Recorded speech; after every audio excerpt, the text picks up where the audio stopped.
12 में से 9 में ज्योतिर्लिंग की कथा आज हम आपको सुनाएंगे। वैद्यनाथ भगवान के ज्योतिर्लिंग की कथा सुनाएंगे। बिहार में स्थित है। शास्त्र और लोक दोनों में ही उनकी बड़ी प्रसिद्धि है। इसकी स्थापना, इनकी स्थापना में विशेष यह कथा कही जाती है कि रावण जो था, जिसका नाम है रावण, क्या नाम है, जोर से बोलो। तो रावण ने सोचा कि मुझे विश्व विजयी बनना है। अगर मुझे विश्व विजयी बनना है तो मेरे पास वो शक्ति होनी चाहिए, वो पावर होनी चाहिए। अब वो पावर होनी चाहिए तो क्या करें, तो बोले शिव ही मुझे वो शक्ति दे सकते, वो पावर दे सकते, इसलिए शिव को मनाना चाहिए। तो रावण शिव की तपस्या करने के लिए गया।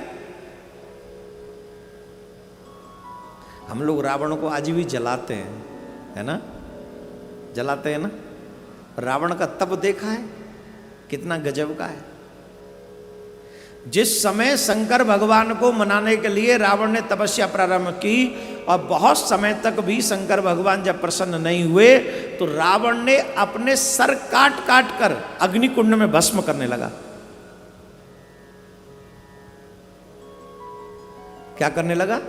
सर काट काट कर अग्निकुंड में आहुति देने लगा। 9 सर काट कर आहुति दे दी। अब बचा तो एक ही था। तुम एक आध उंगली काट के चढ़ा सकते हो? बोलो। हम तो बेलपत्र भी चढ़ाते हैं तो सोच सोच के कहीं ज्यादा ना चढ़ जाए। औरों की तो बात छोड़ो। रावण ने अपने सर काटना प्रारंभ कर दिया, 9 काटे। अब सोचो, इसकी तपस्या का लेवल देखो, इसके समर्पण का लेवल देखो। 9 सर काट कर चढ़ा दिए, 10वां काटने लगा तो शंकर भगवान प्रकट हो गए। वरदान मांगो, वरदान मांगो, हम तुमसे प्रसन्न है, अब ज्यादा सर मत काटो, अब एक ही बचा है, ऐसे क्यों काट रहे? बोलो वरदान मांगो, जो चाहिए सो बोलो। शंकर भगवान प्रकट होने पर कहा कि तुम वरदान मांगो, मैं तुमसे अति प्रसन्न हूं, संतुष्ट हूं। और कहा कि तुम्हें जो चाहिए मांगो, क्या चाहते हो। रावण ने वर के रूप में भगवान शिव को कहा कि आप मुझे एक शिवलिंग प्रदान कीजिए, मैं इस शिवलिंग को अपनी लंका लेके जाना चाहता हूं, लंका में लेके जाना चाहता हूं।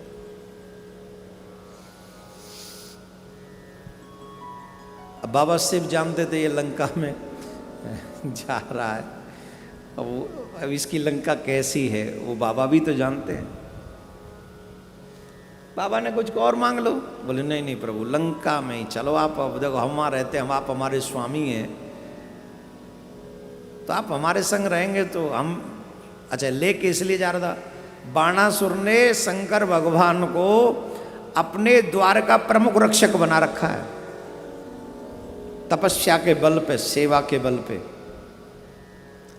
इन राक्षसों को साधारण मत समझो। भगवान श्री कृष्ण से युद्ध करना पड़ा बाणासुर के चक्कर में शंकर भगवान को। भागवत में पूरा प्रसंग है। तो रावण को जानते थे बाबा भोलेनाथ, इसलिए वो जाना नहीं चाहते। बोले कुछ और मांग लो। नहीं नहीं, मेरा तो यही मनोरथ है महाराज कि मेरे स्वामी मेरे साथ रहें, लंका में रहें। बोले ठीक है, नहीं मानते तो चलो, अब मांग रहे हो तो देना तो पड़ेगा। कोई मांगे तो देना तो पड़ेगा ही, तपस्या की है उसने। बोले ठीक है, एवं तो ऐसा ही होगा। अच्छा, तो शिवलिंग दिया,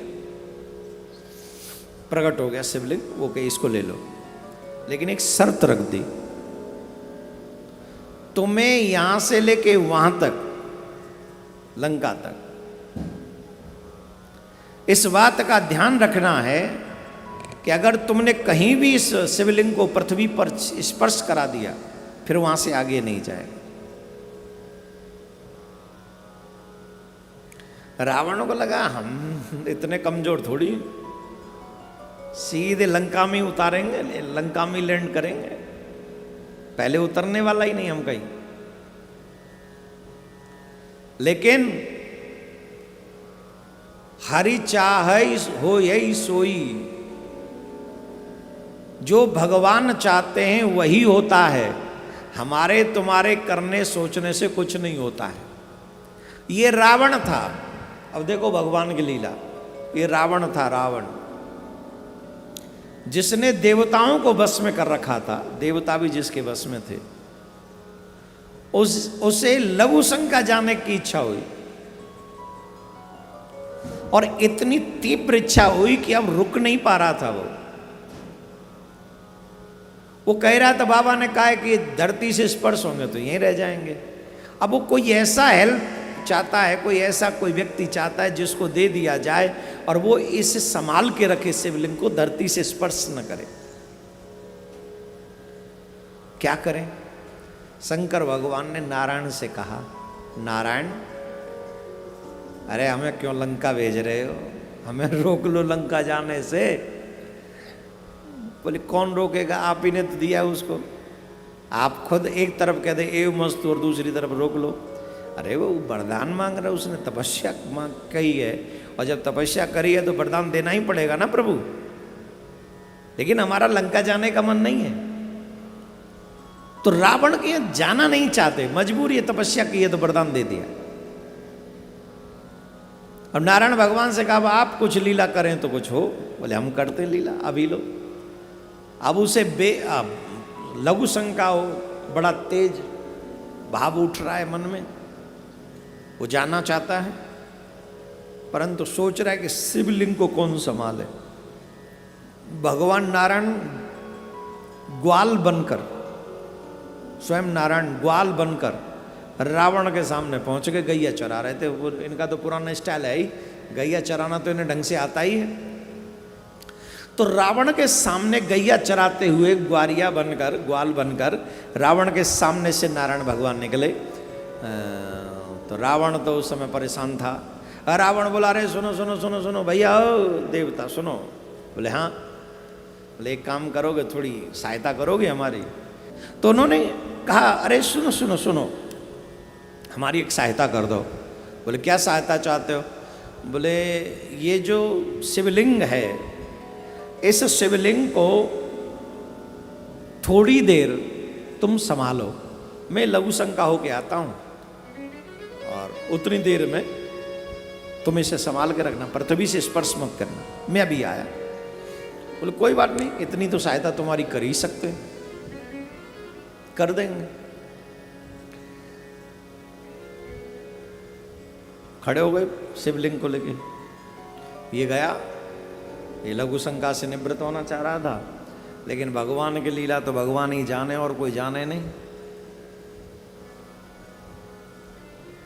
बहुत समय लग गया और ये कांपने लगे इनके हाथ। कांप क्या रखे थे, इनको तो धरने ही थे वहाँ, इनके हाथ कहाँ से कांपेंगे। बार बार कहें अरे आ जाओ भाई, बहुत देर हो गई, आ जाओ भाई, अरे रुक जाओ थोड़ी, अरे कहाँ रुक जाओ, मेरे हाथ कांप रहे। बहुत देर जब हो गई, नारायण भगवान बोले आए उससे पहले दर दो, ले दर दी। जटा के वो रावण, इनका धरना हुआ, उसकी लघु शंका से निवृत्त होना हुआ, और वो हाथ बात धो के स्नान करके दौड़ के आया। हाँ भाई बताओ कहाँ है? बोले जी अरे उठा ले जा। अरे तुमको हमने मना किया था पृथ्वी से स्पर्श मत करना। अरे बोले हमने कोई तुम्हारी चाकरी थोड़ी की है, एक तो तुम्हारी सहायता की, इतनी देर तुम लगा दी, अब मैं कब तक लेके खड़ा रहूं? नहीं हुआ, बहुत भारी है। तो शंकर भगवान से वो प्रार्थना करने लगा, उठाया, प्रयास किया, बोले नहीं अब नहीं चलेंगे। तुमको हमने कहा था जहां पृथ्वी से स्पर्श हो जाएगा हम वहीं रह जाएंगे, बाकी का वरदान तुमको दिए, सब ठीक रहेगा। वो ठीक, वो चला गया, लंका चला गया। उसी जगह का नाम जहां पर वो शिवलिंग रखा था उसका नाम वैद्यनाथ ज्योतिर्लिंग, अनंत फलों को देने वाला है।